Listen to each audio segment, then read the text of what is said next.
Bonjour Joël. Bonjour bien.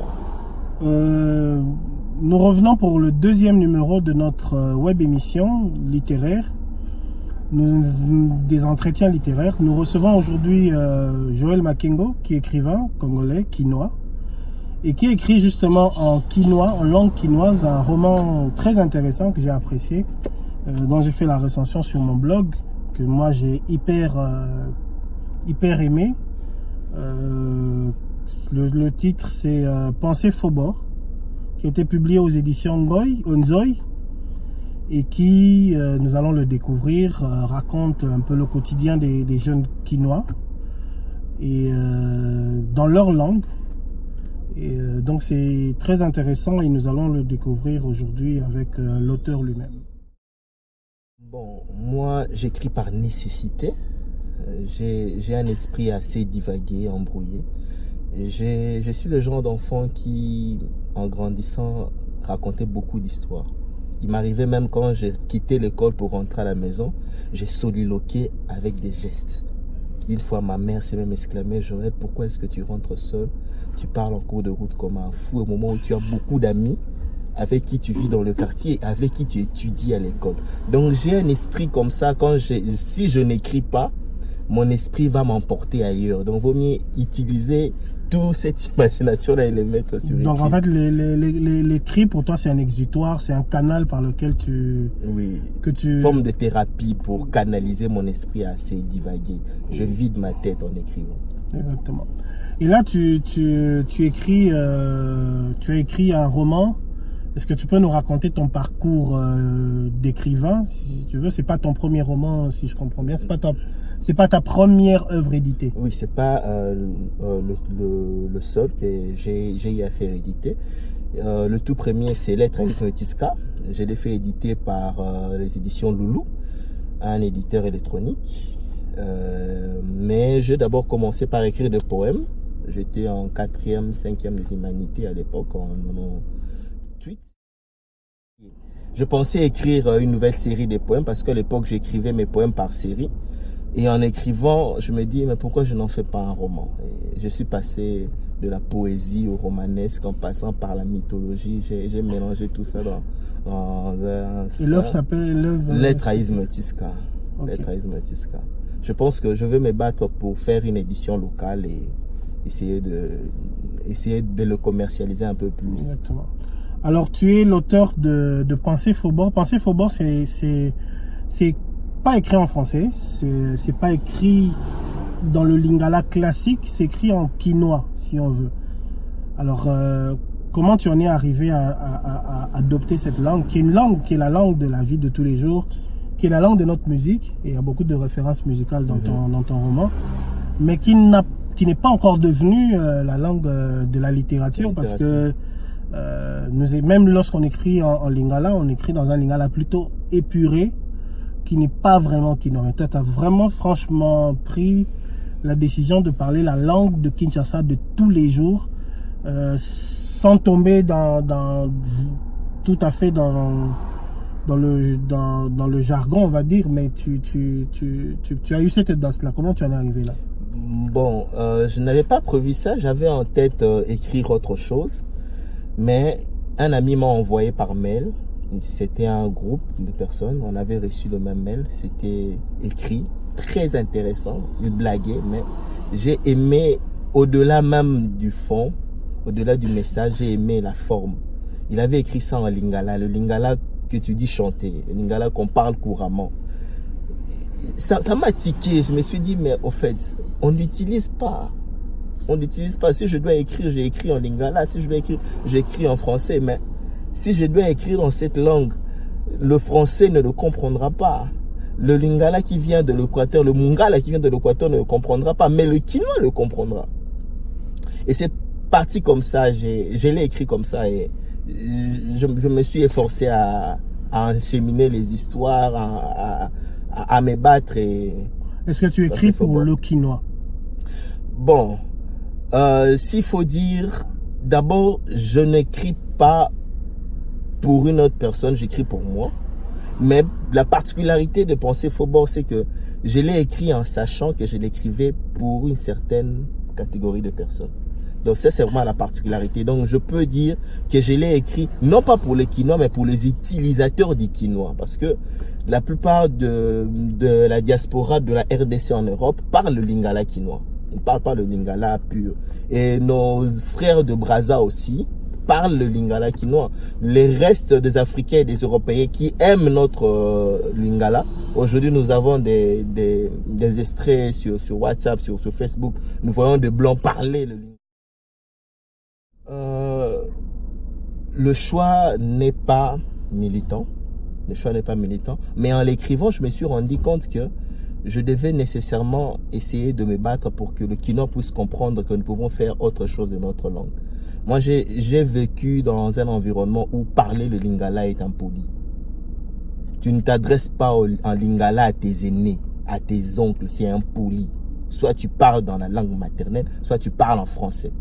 J'ai travaillé et j'ai vécu avec des amis pour qui le lingala est synonyme d'illettré, d'un culte. Il y a même un ami, dans un groupe, quand je leur ai dit que mon livre allait être publié, il me dit: Joël, il n'y a que des intellectuels ici. Comme pour dire que le lingala, il ne faut pas être intellectuel pour le lire. Oh, même si tu es intellectuel, pour lire le lingala, c'est vraiment très compliqué. Oui, je dois dire vrai que la particularité des pensées Faubourg par rapport à tout ce que j'ai écrit, je suis militant. Je veux que les gens puissent dire que le lingala est quelque chose qui peut être noble et beau. Alors évidemment, dans ta démarche, tu veux parler du lingala, tu veux parler du quinoa, mais la difficulté que nous avons avec les langues, avec le lingala, c'est que le combat, on ne sait pas, on doit le faire pour le lingala classique, qui est plus ou moins codifié, ou plutôt pour ce lingala-là qui n'est pas vraiment codifié, qui est dynamique, qui bouge,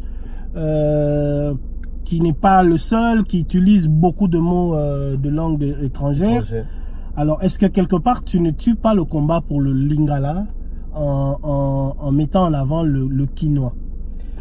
Bon, pour dire vrai, je veux combattre pour la langue que j'utilise. Si quelqu'un venait me parler en lingala pur, je me perdrais. Je me bats pour la langue que j'utilise en espérant que chacun se battra pour sa langue. Que quelqu'un demain puisse se battre pour le Tchuluba, quelqu'un qui puisse se battre pour le Kiyanzi, que quelqu'un puisse se battre pour le Swahili. Qu'on n'ait pas honte de parler nos langues, qu'on puisse le mettre sur écrit. Ça, c'est vraiment ce que je tente de, comment je peux dire, de faire passer comme message au-delà même de l'histoire, que nous pouvons utiliser nos langues, même pour les romans. Et Dieu aidant, j'ai découvert qu'il y a beaucoup de Congolais qui écrivent, parce que une chose est vraie, quand j'écrivais, j'étais dans un vase clos. Je ne connaissais pas le monde littéraire du Congo. Et là, je découvre qu'il y a des frères, il y a des sœurs qui écrivent dans leur langue. Et en tout cas, je me dis, je ne combats pas seul. Je sais que je ne combats pas seul. Alors, on va revenir au roman lui-même, Pensée Faubourg. Et moi, j'adore l'idée l'idée de base de Phil, c'est qu'il faut se méfier de ses propres pensées, de ses préjugés, oui. Et tout ça, c'est super cette idée, mais il y a une histoire, il y a des personnages, mais le personnage principal qui est le narrateur, quand j'ai fini l'histoire, je l'ai repris parce que je cherchais son prénom, je pensais avoir loupé ça. Apparemment, il n'a pas de prénom. Bon, bien, tu mets un peu à nu mon secret. Oui, le personnage principal n'a pas de prénom, il n'est pas cité du début jusqu'à la fin, c'est vraiment fait exprès, parce que mon livre est sous forme d'autofiction, donc c'est écrit à la première personne, et je voudrais implicitement que la personne qui le lise se dise, c'est l'orateur, c'est son histoire, parce que ma mère a eu à lire le livre, il est l'aîné des 3 sœurs, donc c'est vraiment imaginaire, donc c'est fait exprès. Alors on va dire que c'est totalement imaginaire, c'est pas ton histoire à toi? Non, c'est totalement imaginaire, mais il y a des faits qui sont vrais, non pas que moi j'ai vécu, mais il y a des faits qui sont vrais, que j'ai eu à voir, à vivre, à être témoin, ou bien à vivre au 2e degré. Mais il y a quelques briques de vérité à l'intérieur. Alors, ton roman, ton intrigue, c'est un peu une histoire d'initiation à la vie adulte. Et on sait que c'est un thème qui est beaucoup apprécié en littérature. Mais c'est surtout un peu l'histoire d'une certaine jeunesse quinoise. Alors, on a un peu l'impression que cette jeunesse est un peu superficielle, qu'elle est attachée. On ne la voit pas. Ta jeunesse à toi que tu racontes, on ne la voit pas impliquée dans la vie politique, par exemple, qui est pourtant une vie politique qui est cruciale, qui a été cruciale en ce moment-là, qui est cruciale jusqu'à aujourd'hui.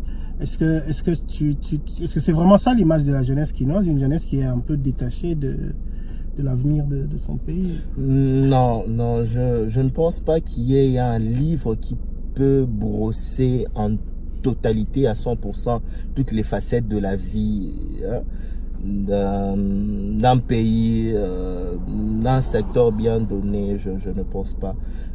L'idée s'est mise sur ce point-là, et il y avait aussi déjà une question de le départ que la langue déjà est difficile à pénétrer parce qu'on n'est pas habitué à les lire. Tu sais, il y a de ces personnes qui disent « je n'ai pas pu continuer jusqu'à la fin ». Et ici, il fallait mettre encore quelque chose d'assez compliqué, une histoire assez... Donc tu as choisi une histoire simple qui, pour permettre à l'esprit d'avancer. Mais je suis en train de concevoir quelque chose dans ces sens-là. C'est vraiment un jeune qui est victime de la politique mise en place. Il est victime de l'opération coup de poing et il vit de réalités telles que ça touche un peu la politique, ça fait un peu réfléchir qui sera en Lingala, mais je n'ai pas encore fini l'univers dans ma tête pour...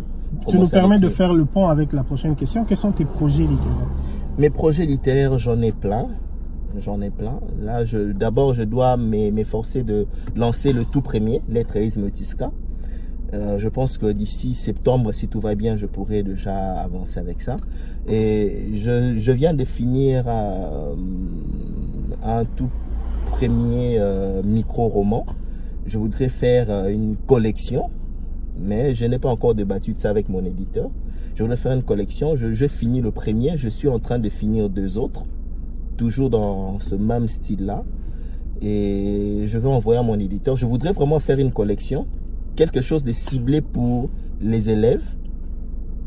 Quelque chose ciblé pour les élèves. Si pas que les élèves, tu vois, tous ces Congolais qui n'ont pas l'habitude de lire, parce qu'ils se disent, c'est vaste, c'est gros. Le problème que j'ai avec Pensée Faubourg, quelque chose de petit, d'intéressant, une histoire assez simple, langage, style littéraire très très simple, pour pousser les gens à la lecture, mais avec quelque chose très très intelligent, très très réfléchi, placé par-ci par-là, pour pousser aussi les gens à croître, cibler les écoles. Ça, c'est vraiment le projet que j'ai, au-delà de tous les autres. Alors, on va considérer que là aussi, tu es dans une démarche un peu militante. Tu voudrais pousser les gens à la lecture. Oui.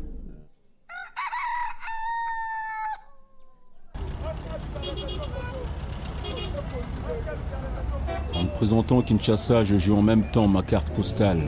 Nombril enterré à Kinshasa, qui nous je vis comme ma province natale. Je suis fier de la présenter au premier venu.